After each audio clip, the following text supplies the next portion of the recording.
撳住呢度咁樣企，嗱咁樣咯，咁樣慢慢咁樣企咯。我而家咁樣企㗎啦，一企就企㗎啦，唔撳住㗎。我嚟咗機能再生咧，咁我自己覺得好咗好多啦。而家我啲咁可以咁樣嘅，可以咁樣伸嘅。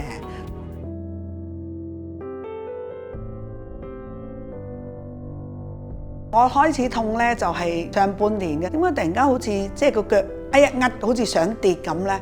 跌得好麻煩噶嘛，咁我擔心死咯。如果我一跌咗輪椅咪慘咯，咁我唔敢行，正正都唔係幾敢行，變咗咧自己就用力用咗啲右腳，膝頭哥都痛。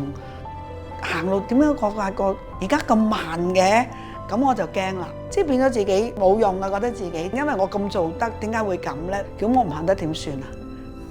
我嚟咗機能再生咧，咁我自己覺得好咗好多啦。之前佢呢度會脹大嚿咗噶嘛，而家細咗啲噶啦。我摸到佢咧，有感覺佢鬆啊！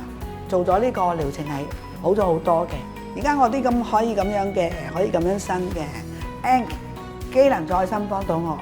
Ank 機能再生幫到我。